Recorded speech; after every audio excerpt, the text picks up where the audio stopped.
दोस्तों नमस्कार।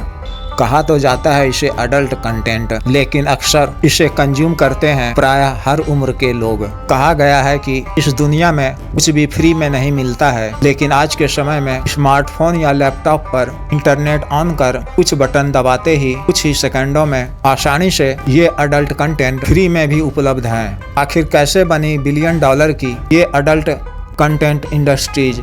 फ्री में इतना कंटेंट बांटने के बाद भी ऐसे प्रॉफिट कमाती है ये इंडस्ट्री? कितना पैसा कमाते हैं इस इंडस्ट्री में काम करने वाले लोग? आइए आज इन कुछ अनसुलझे सवालों का जवाब जानने की कोशिश करते हैं। कैसे शुरुआत हुई इस इंडस्ट्री की और कैसे बना इतना बड़ा बाजार? सन 1953 अमेरिका में ह्यू हेफनर नाम का एक व्यक्ति करीब $8,000 की लागत से अपने किचन में ही एक मैगजीन तैयार करता है जिसका नाम था प्ले बॉय। इस मैगजीन के मुख्य पृष्ठ पर 1950 के दशक में अमेरिका की सबसे बड़ी पॉप आइकन मर्लिन मोनरो की कामुक तस्वीर छपी थी और अंदर के पृष्ठों में भी मर्लिन मोनरो की अर्धनग्न या यूं कहें कि न्यूड फोटो का संकलन था। यह एक एडल्ट मैगजीन थी। इसकी हजारों प्रतियां उस समय हाथों हाथ बिक गई, इससे भारी मुनाफा हुआ। एडल्ट मैगजीन प्ले बॉय, जिसके मुख्य पृष्ठ के नीचे में लिखा हुआ था इंटरटेनमेंट ऑफ मैन, ने कामुकता को बेचने का एक नया कारोबार की शुरुआत की जिसमें बेहद मुनाफा था। इसके बाद 1980 के दशक में टेक्नोलॉजी के विकास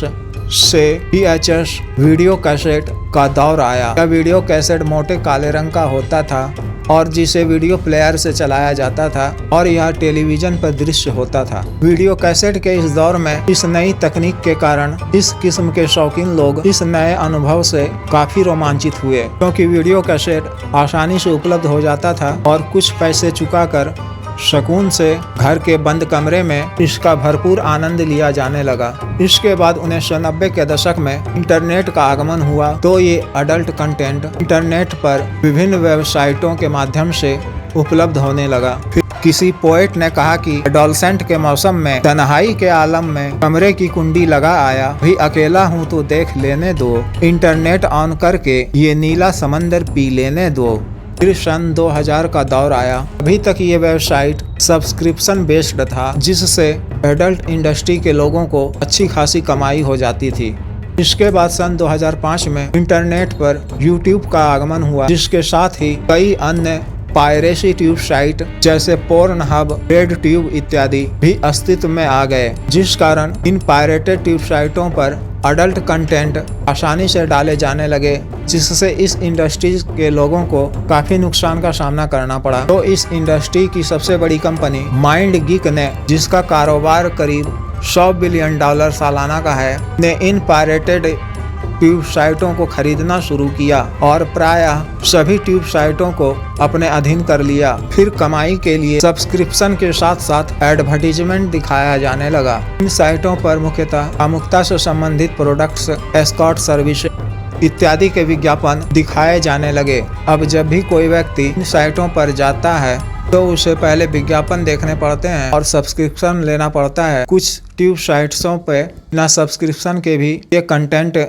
उपलब्ध हैं, लेकिन उन्हें एक के बाद एक कई विज्ञापन देखने होते हैं। इन साइट्स पर ट्रेलर के रूप में कंटेंट का कुछ हिस्सा मुफ्त में भी दिखाए जाते हैं। मोबाइल सर्च हिस्ट्री डेटा में 20% सर्च इस तरह के एडल्ट कंटेंट का है और करीब 13% वेबसाइट। अमेरिका के कैलिफोर्निया में सैन फर्नांडो वैली में हर साल करीब 11,000 इस तरह की एडल्ट मूवी की शूटिंग होती है। इस तरह की मूवी में काम करने वाले एक्टर को पेमेंट उसकी उम्र, सुंदरता और लोकप्रियता के आधार पर किया जाता है, जो कि अनुमानतः एक एक्ट्रेस की सालाना कमाई लगभग $3.5 लाख है और एक्टर की कमाई लगभग सालाना $1 लाख तक है।